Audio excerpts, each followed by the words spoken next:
Assalamu Alaikum everyone, welcome back to another video. I hope you're having a great day. So despite the S&P 500, the Dow Jones, the FTSE 100, the Nasdaq doing absolutely great job last year and also starting well this year as well. So we are already up almost 3% on the Dow Jones. The FTSE 100 almost 3%. Same goes for the Nasdaq is up about over 1%. The S&P 500 over 1%. So we started well this year and we did really well last year. So if you look at for the 1 year, you'll see that all these indices have done a great job. Despite all of that, there's still companies out there that are still undervalued at this point in time, and some of them are very good, high quality businesses out there. And what I'm going to do in the next few weeks, inshallah, to just look at the different sectors that have not performed as well as they should have, and of course to share with you guys the companies that have not done well that we could potentially add to, because there's no point buying them, the Nvidias and the Broadcoms, the ASMLs. These companies have done absolutely amazing job, especially the semiconductor companies. So we need to find companies out there that are really still cheap but great companies, and what I'm going to do today is share with you guys 5 companies that meet that criteria. If you haven't joined us at the Patreon account, please do so. It genuinely helps the channel, of course. And if you haven't done anything else, if you can't, of course, join us. By the way, if you join us and you select 1 year payment side of things, then you get a discount. Okay, you get like 20%. You save about 20%. So if you can join us, that will be really good. Otherwise, just press the that like button. It genuinely helps the channel. So I don't want to make the video any longer than it needs to be. We're using basically the same sort of information that we normally look for. I just want to see how become the company is, the moat, which basically tells us if they can protect their business basically from competitors. We want to see the current price. We want to see any dividends that the company pays. We want to see the profitability and how effective management is with the capital that they get.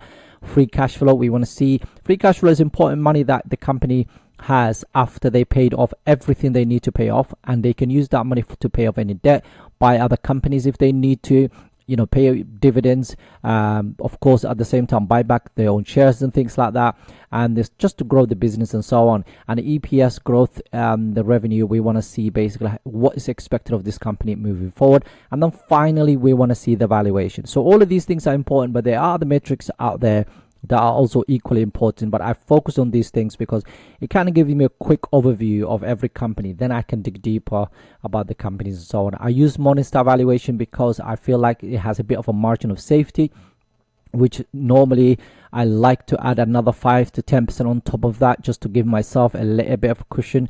I've used it over the last 5 years. It worked perfectly for me. To be fair, all the companies that I bought that have that were basically undervalued at the time have done absolutely amazing job. I'm not saying is always accurate, but of course they have been good so far for me anyway. So let's look at the first one. The first one is oil company. Energy companies have not done well, so I'm looking at energy companies now and seeing if there is an opportunity moving forward. Again, it is important to have a diversified portfolio. We've seen what's happening to software. We've seen what's happening the semiconductor companies. Semis are doing great job. Software is not doing great job. Healthcare has done really good job. Consumer staples are not doing well. Discretionary is sort of okay. The real estate is not done well at all this year. Materials have done great job. Energy is basically not energy. The utilities have done great job. So there are sectors that have done really good jobs, but some of the sectors that have not done well include energy. And this is one of the big companies in there. The market cap wise 121 billion. As a narrow moat, as you can see, they have a 3.4% dividend yield. So this is the type of company I love to have in my portfolio, just for the dividend side of things and that price appreciation. The return you get from this company, if you can get that 7% slightly higher, that is sort of a sleep well at night. You're going to get your 3.5% on top of that potentially price appreciation over the last whatever years. This one has actually done well over the last whatever years. If we look at the last, say for example, for 1 year it hasn't done well, but if we look at the last 5 years, it's done 113%. So if you had to put this company in your portfolio over the last basically 5 years, you could have actually made doubled your money in fact. And it has a very low PE of 15 for for this company. And as you can see here, according to Morningstar valuation, it has 5% upside. Now, very cyclical business because the earnings go up and down. That's in the entire energy sector, okay, commodity side of things. So this year they're expecting basically a decline. Then next year they're expecting about 31% upside from where we are, so from that year onwards. And it is interesting business. And then revenue side of it is we've got 7% or whatever, and then the following maybe a couple of years down the line again it might just go and have a bit of a decline. So they are very cyclical business. And if we look at the performance against the S&P 500 over the last whatever years, it is quite close. Okay, that with that dividend yield and so on, is very close to giving you similar returns to the S&P 500. If we use the forecast moving forward based on these estimates of basically a decline in 2026, then in 2027 we're expecting almost 37 and then 5%. If we use that and you bought this stock right now, your 10,000 will become 12,800 by the time we get to 2028 in the next 2 years. So really like the company, and we'll see how it goes moving forward. That's the first one. The next one is Equifax. This is another company that has been left for dead for quite some time. It has a 27 billion market cap. It has a wide moat.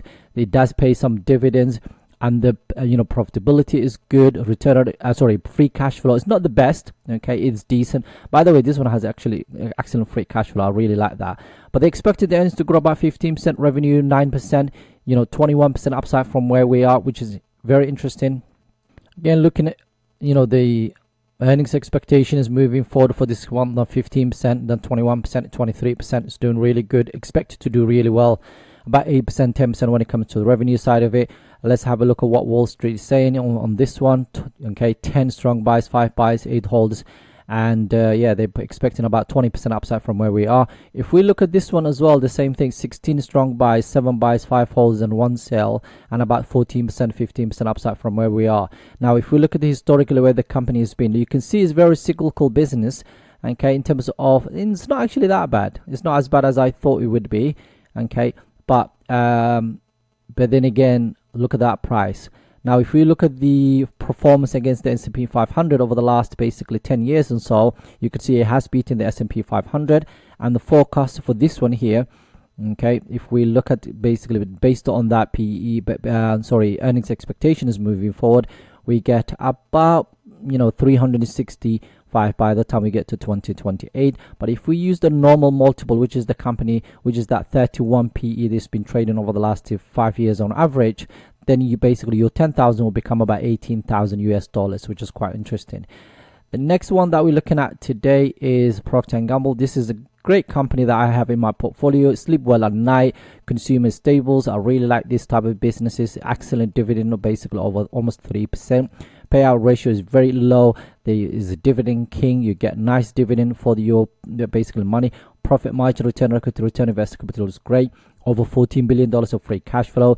They expected the earnings to grow about 2%, revenue about 3%, 2% upside from where we are, which is quite interesting. I mean, this is one of those companies that, you don't expect more than, 6-7% or in terms of your, in terms of total return. It's been quite expensive over the last whatever years, performance-wise against the S&P 500.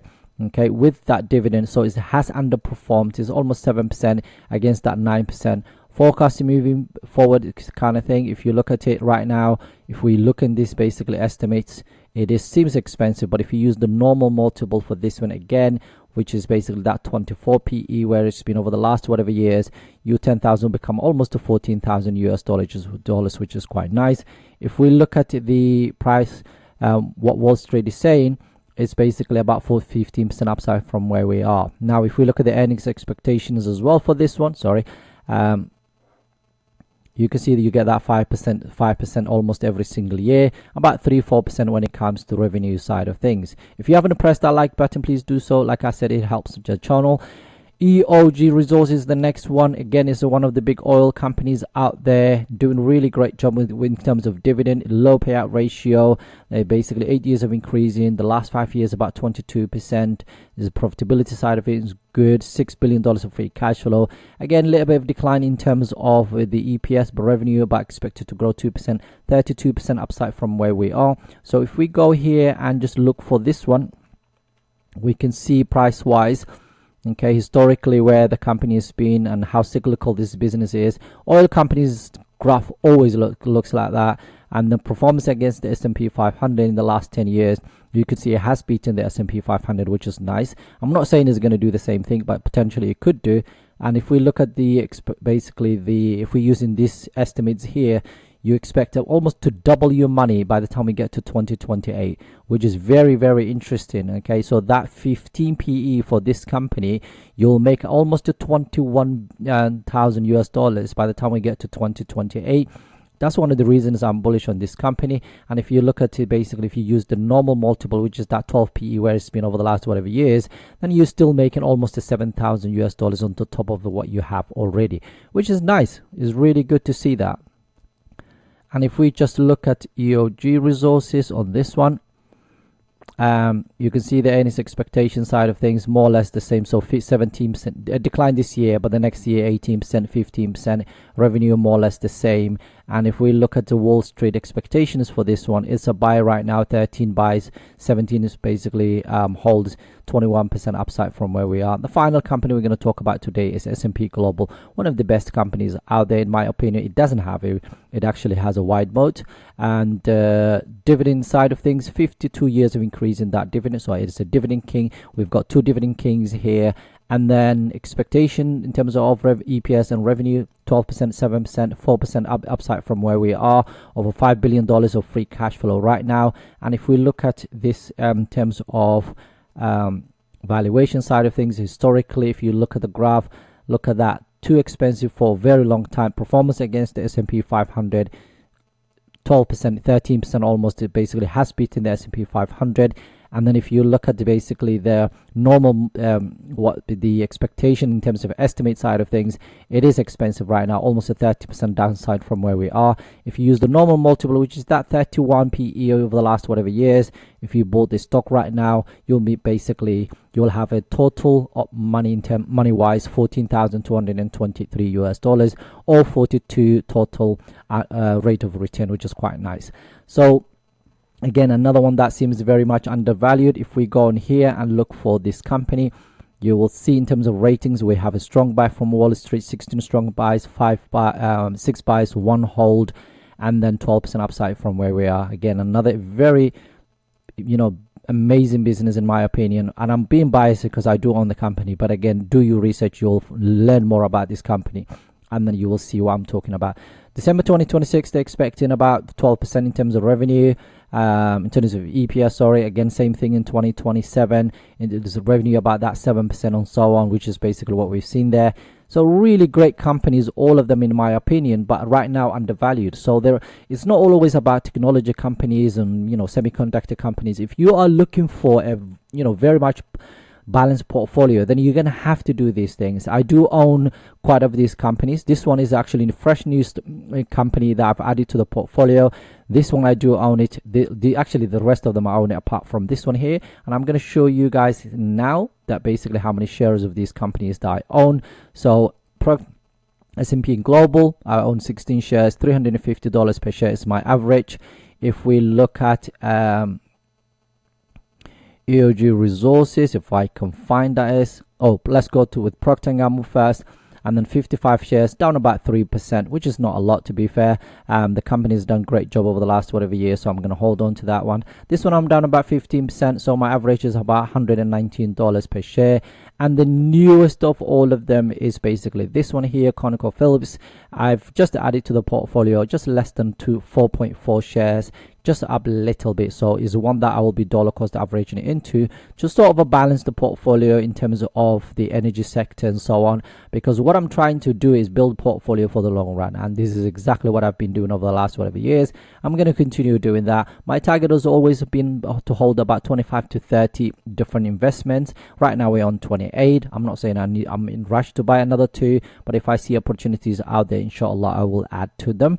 and see how it goes. But again, this is not financial advice. I'm not saying go away and buy these companies, but it is important to do your own research. I've done mine. I'm comfortable with the ones that I own so far.